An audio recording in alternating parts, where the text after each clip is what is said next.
So please let me know in the comments, do you sometimes have to read a book twice to get a grasp of it? Because for some reason, the first time I read this book, I wasn't getting it. Like, maybe I was tired. I do work 2 jobs, so that ain't got nothing to do with anything. But the second time I read it, I was like, man, I missed this. Man, I missed that too the first time. I was like, dude, this book is fire. My name is Dorian, this is SEM Comics, and we are covering the complete Mister Sinister series with Nightcrawlers #2. Now, the first 4 books took place 10 years once Sinister took over. Now, we're 100 years after Sinister takes over, and if you remember in Mister Sinister, Magic attacked Asgard, but she didn't destroy Asgard, and Asgard, I guess, was able to get away by destroying the Bifrost. But 90 years later, Magic of the Red Diamond is back to finish what she started, and that is a cool ass name. And she's even joking how she has rebuilt the Bifrost, except for it's not rainbow anymore, it's black. She's like, everything looks better in black. And the Night Queen, those are all the Nightcrawlers that are under Mother Righteous, have been waiting for this moment. And when you find out why they've been waiting for this moment, it is very cold-blooded. But before we get into that, let's talk about these blessings. So on the first page, it says 3, blessed be the Night Gene, 2, blessed be the reliquary perilous, and 1, blessed be the spark. Now I want to take a few moments to talk about the reliquary perilous, or at least what I think it is. And please let me know in the comments if you agree with me. Now, a reliquary is something that houses religious items. So if you have a box and you put religious items into it, that is not a box anymore, that is now a reliquary. And then perilous, when you say those words in Marvel Comics, you only think of one thing, and that's the Si Perilous. Now, the Si Perilous opens up a doorway and it will grant the user a new chance at life, a new career, a new home, etc. Who's that sound like? Yes, my roommate Tiger is like a living, breathing Si Perilous. And if you remember back in issue 1, one of the magical items that Mother Righteous wanted them to get was the Si Perilous. So I feel like Mother Righteous is hedging her bets. She's trying to break into Sinister's lab, but just in case she can't, she's gathering up all these magical items to put with the Si Perilous so that it has more magical power, so that it just wouldn't change one person's reality, but everybody's reality. Let me know in the comments, do you agree what I just said, or do you feel like I should just leave this kind of thing to like Rob and Ernie?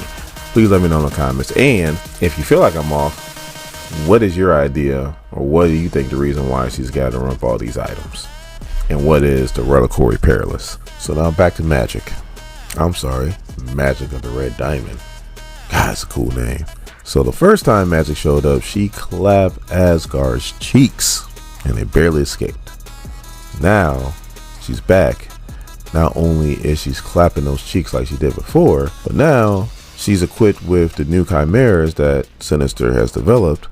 So this fight is one-sided as one-sided can get. And this is all being narrated by Wagnerine. God, that sounds stupid. Can we just say Nightcrawler lore?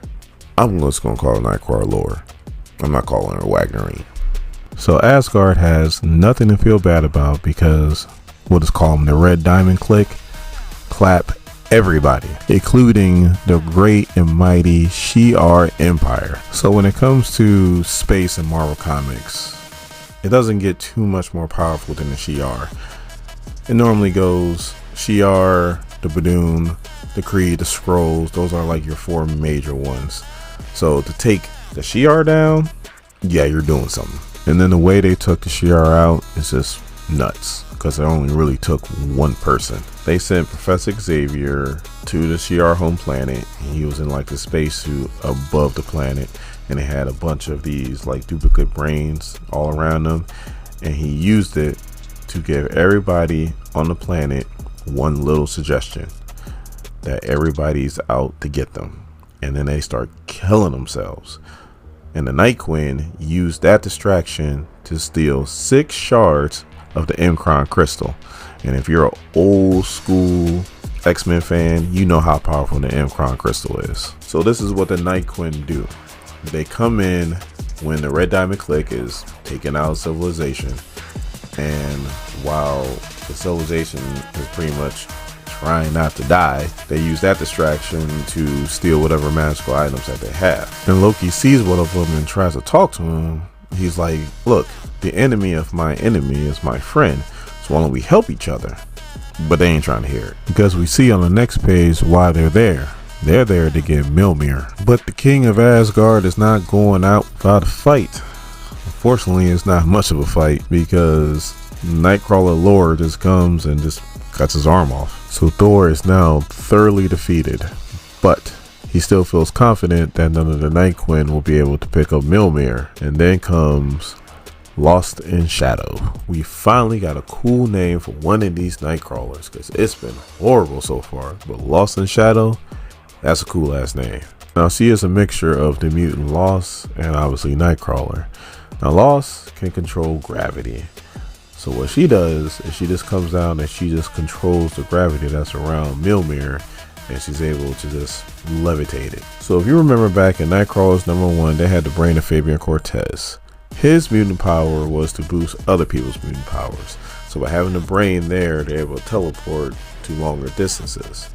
Well, 100 years later, they have streamlined the process, and now they just have a drink that's called Cortez that they use.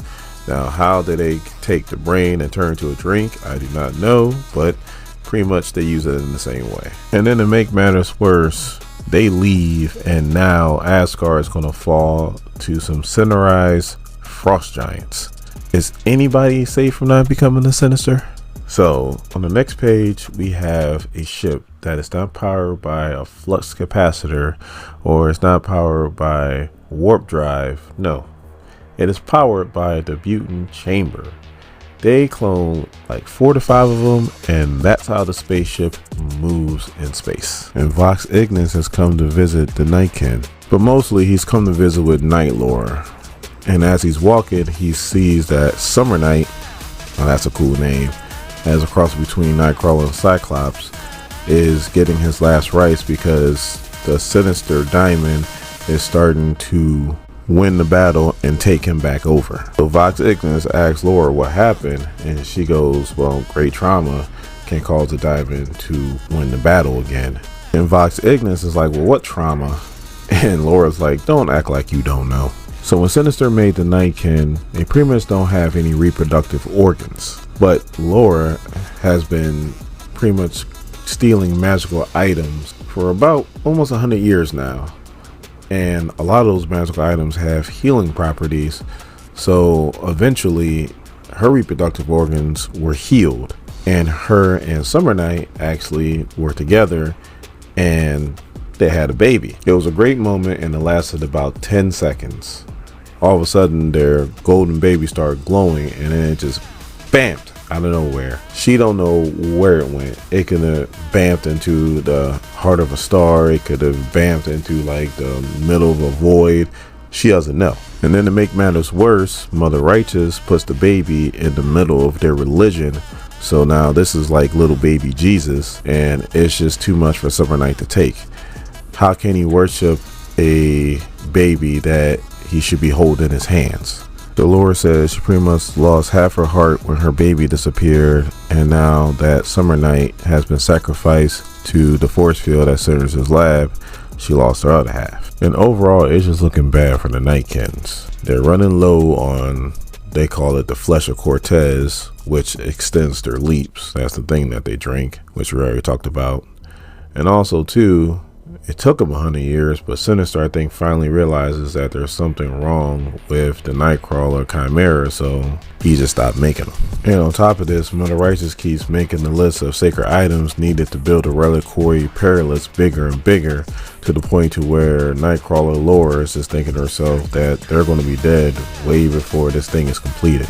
But then Vox Ignis tells an interesting story to Laura about how the real Legion visited Mother Righteous, and Legion tells him under no certain terms that he knows that she has an ulterior motive, that she's telling everybody that she wants to build the reliquary perilous to purge the sinister gene from the universe, but truth be told, she probably wants to build this for a whole other reason entirely. And then he pretty much tells her that he's not even going to be around to see what happens, because he's taking his people that he saved and he's going to the higher planes, wherever that is. So after that, Laura comes up with a plan to help increase their numbers, but she feels like that Vox Ignis will be the better person to tell Mother Righteous about it, which Mother Righteous is actually intrigued and agrees to. So Laura's plan is to go to Earth and go to the original factory where the Nightcrawler chimeras were made and get Dr. Nemesis. The problem with that is that the planet got invaded by the Brood. So you're probably thinking to yourself, yay, the Brood helped out and they took out the Quiet Council. No, they did not. The Quiet Council left long before the Brood got there. Because how did Sinister say it? They had places to bomb and realities to take over. Yes, they have expanded their reach to even other realities. So they get to the lab, they grab Dr. Nemesis, and if you look at him, he gives new definition to the term mushroom head. And he even says, please don't cut my fungi brain, but obviously they had to free him.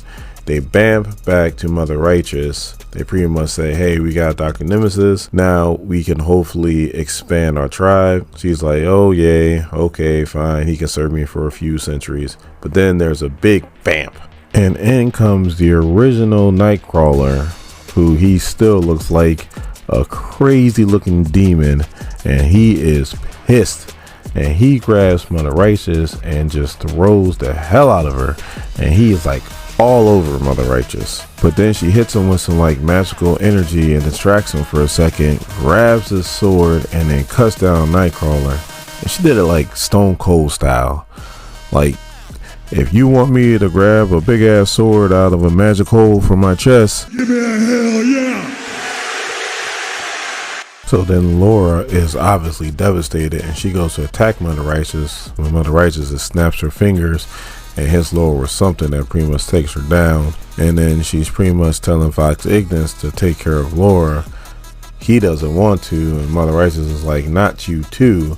And she starts to do something to Vox Ignis, which gives Laura time to bamf out of there. So obviously Mother Righteous is pissed, and for everybody to get out of her sight and to take care of Nightcrawler. They gather up Nightcrawler, they wrap him up in some shrouds, and then they send him to Sinister's lab where he hits the force field and is ultimately destroyed. And on the last page they show Laura, and they show her right before she bamfed out of there to get away from Mother Righteous. It looked like her daughter made contact with her through whatever those orbs that are going around Mother Righteous. So now Laura is bound and determined to take down Mother Righteous and get back her daughter. And like the most famous bald-headed wrestler would say, and that's the bottom line, 'cause Stone Cold said so.